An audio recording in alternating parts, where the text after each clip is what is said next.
Josh. Welcome to our Senior Thursday. Hi, my name is Magan, Director of Education here at the Kansas Aviation Museum.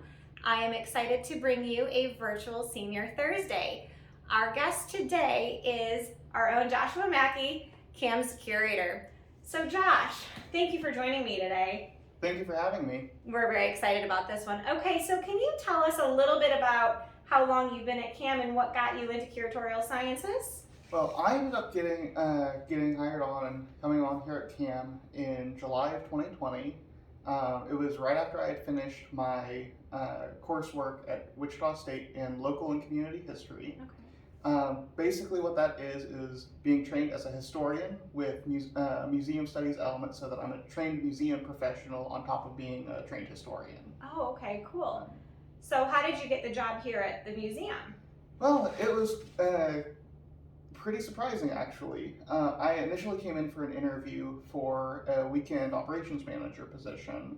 Not really sure exactly what that would entail, but with kind of how the job market was this last year, it was Right. kind of one of those things where you take what you can get. Right, exactly. And as it turns out, our previous curator had been looking to retire for a long time. And so I had some background experience in my undergraduate and graduate work at archives and at museums. I had actually been a docent at the Pizza Hut Museum on WSU's campus for a while. Very cool. And so I have this really wide range of different museum experiences. So whenever we were interviewing, it was clear that I had kind of a jack of all trades background where I could help out in a lot of different areas with the museum. Absolutely. So well, we're happy to have you on board. And how long have you been here? I've been here about 7 months now. Okay, well, that's awesome. Can you tell everybody out there a little bit about what we do have in our archives, kind of some of your daily, like if a day in the life of Josh? Well, we have a pretty wide range of things, from airplane models to photographs to blueprints of both aircraft and of the building itself and kind of the grounds and that sort of thing. We have maps, and we have obviously the aircraft that we have on display as a part of the collections. I share responsibility on that with the restoration team. And so we have a very wide range of things. We probably have, last that I checked, over 50,000 photos and other images. Wow. We have about 8,000 miscellaneous objects between aircraft and everything else that we have. And we have over 10,000 written records, whether they be books or letters or manuscripts or whatever else it could possibly be. That is incredible. So I am the keeper of the stuff, and there's a lot of stuff to keep. The keeper of the stuff and a lot of stuff to keep. I like that. That may be going on your door here pretty soon. So of all those tens of thousands of items, do you have a favorite? I do, because it was the story behind it was something I wasn't expecting. As I was going through some of the things, trying to get a sense of what we had, I discovered a couple 8-track players, and for the life of me, I couldn't figure out why we would have those in collections until I looked at the label on the front. And they're originally produced by Learjet, because William Lear had actually been the one who invented it. Very cool. And so I didn't realize the full breadth of the different things that Lear had developed over his career. And so finding out that this kind of early audio technology had actually come from the same inventor that produced the business jets was something that was really surprising to me. Huh, that is really kind of cool. I knew he invented a lot of stuff, but I didn't know he invented the 8-track player. Okay, so you've been here about 7 months then.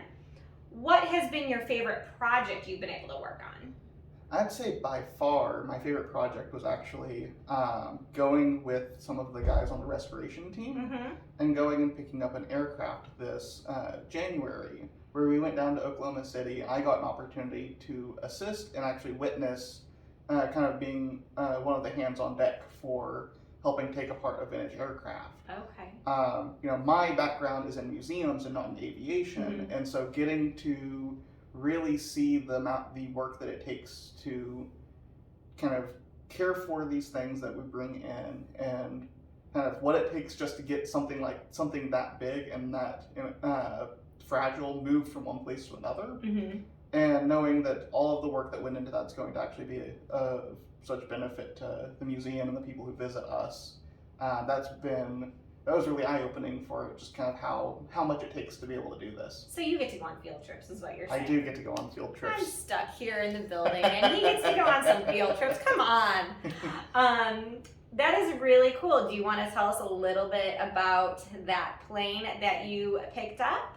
Absolutely. So we ended up going down to Oklahoma City and going to the Science Museum of Oklahoma to pick up a Travel Air, which was originally flown by Louise Thaden and Blanche Noyes. They actually won the 1929 Women's Air Derby with it. That is really cool. So they cool. flew the plane all the way from California to, I believe, to Ohio in a race, and they were actually in the lead when they passed here in Wichita, and it was a Wichita-built plane. And so, very exciting. And it was something to benefit our Women of Aviation exhibit, because this was something to kind of get a good working relationship going with the 99s. Okay, so are we going to be doing anything with that plane and now that it is back here at the museum?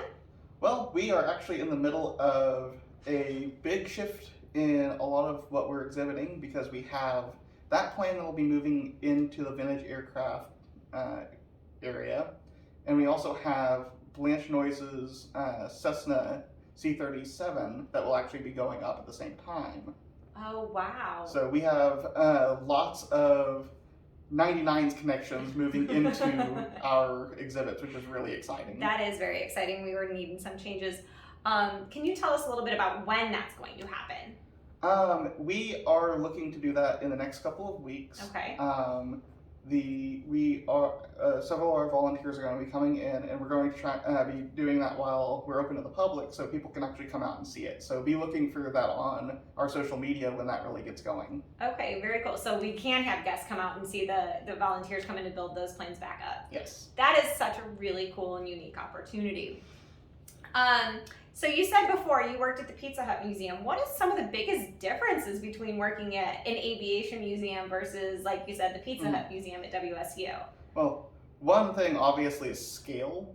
The Pizza Hut Museum is in the original building, and so it's, smaller than our gift shop space, more or less. Oh, wow. It's tiny. Okay. And it's unbelievable that they had an oven, and they had space for workers, and they had tables and everything in there. Oh. Social distancing, they did not. There's no chance. But it was really interesting. My favorite thing about that job actually was getting to interact with visitors, because it was one of those things where people came in from all walks of life for all kinds of different reasons why they happened to have stopped in. And there were opportunities to go from being the person representing the museum to the person representing the community, and kind of getting to be almost a short-term tour guide for the community. How fun. Any thoughts on being a tour guide here at the museum? I'm looking forward to doing a little bit more of that, because I really enjoy kind of getting to know people and getting to introduce them to new and exciting things. Okay, very cool. So, I kind of touched on this before, but like a day in the life. So, Josh, you get here in the morning. So, can you kind of just walk us through what you do in a day? Absolutely. So, pretty much any of the during the week, one of the first and last things that I take care of is actually putting up and bringing down the American flag. That had been a good tradition with the previous curator, and I'm carrying that on. Kind of the main things that I'm responsible for are handling donations. So if somebody brings in a variety of different artifacts, or they're interested in doing so, I actually will kind of look over what we already have and let them know what we are or aren't interested in. And we'll set an appointment so that I can kind of look through it and give them a verdict. And then I handle the paperwork, and I ultimately end up making the decision on if it goes in collections or if it can be moved to education or whatever. Okay. And so I'm kind of the person who's responsible for deciding what we do and don't collect. Okay, very, very cool. I'm going to throw a curveball question at you. Okay. If you weren't a curator and you could do anything in the whole wide world, what would you be? That's a hard question, because this is kind of what I've been working towards. Okay. This is pretty much the job that I've wanted. This is what I went to school for. But if I wasn't a curator, I probably would actually have looked into more the education side. The education side, so like history teacher, math teacher. Yes, one of the things that that I was actually looking towards was actually being a history professor. Oh, very cool. I had some really wonderful professors who were excellent mentors to me, and so I really value getting to kind of work with students and kind of have that mentoring opportunity. And so while I'm here, I'm also looking for opportunities to do that by developing an internship program, Oh, so how that fun. we can build up some more historians and museum professionals. Oh, very cool. So I've been getting some questions from some of our customers coming through. Other museums kind of do like a coffee with the curator. Would you ever be interested in doing something like that? Absolutely. One of the things, one of the challenges right now is because we're kind of going through this pandemic and trying to figure out what is and isn't safe. We're still kind of working some of that out. But I've been working with some of our staff to figure out maybe doing a cocktails with the curator. Oh, how fun. Where we would try some different drinks that I'm interested in, and I can share some different stories about aviation or things that we have in the collection, or maybe some more general things about my experiences with other things, and we could actually have kind of those opportunities for people to get to know me a little bit better. Okay, very cool. So are the archives available to the public to go see, or how does that work out? Generally speaking, access to our collections are really only made available for kind of research purposes. We have too many different things back there that are, if not priceless, very difficult to come across again. Right. And okay, so understood. it's a security thing, but having got some guided opportunities for people to come and see it is something that we're kind of working towards. Okay, very cool. And with all of these different planes that are moving, and all of the changes that have happened with the kind of facility side of things, it's required a big shift in getting things moved around in collections. And so as that process is going on, the security is a little bit tighter. Once that's taken care of, then I look forward to being more available for folks whenever they need access. Okay, so you had mentioned kind of like research. So if somebody is doing a large project or a thesis or something like that, would they be able to contact you and be able to pull some materials for them? Yes. The two main ways to kind of establish contact. One is to call the museum and get in touch with me. The easier way to kind of make sure that I can have a little bit more information, we can kind of establish that communication is through email. Okay. And so emailing my email account and kind of getting that conversation started on what you're looking for. The more specific you can be, the better. The more easily I can help you. But that's kind of starting that conversation. Got it. So for those of you at home, on our website, kansasaviationmuseum.org, we do have a spot. So under the education tab, if you go into archives, there is a spot where you can reach out. There's a form you can fill out and reach out to Josh. I do have one last question for you. We have quite a few planes here at the museum. Do you have a favorite? Yes, I do.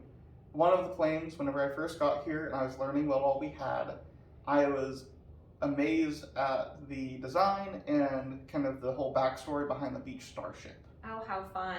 It is one of the most crazy looking planes I think I've ever seen. I'll agree with that.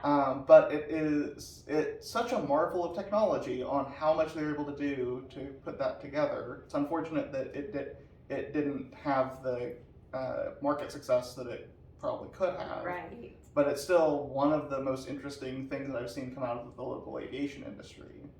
And so that is definitely one of the kind of hallmarks of the different things that I've really been excited to see. Very cool. And now, isn't it true that that is one of the only starships available to see, or like that are not in pieces? Yes, I believe there are around a dozen or less aircraft still, starships that are still together. Oh, wow. Okay. So. Well, again, thank you very much, Josh, for coming out today. I really appreciate your time with this interview. Check back with us on our website for our next Senior Thursday. We will kind of post that if it's going to be in person or virtual. And we really thank you. Reach out to me. You know how to reach me. Go through our Senior Thursday tab on our Facebook. I'm sorry, not on Facebook. on our website, KansasAviationMuseum.com. Oh my gosh, I'm losing it today. It's Happy Friday. But anyway, it's KansasAviationMuseum.org. Go under events, Senior Thursdays. There's a form there. Go ahead and fill that out. If you have any questions or other suggestions for me. Until then, take care, stay safe, and we'll see you soon.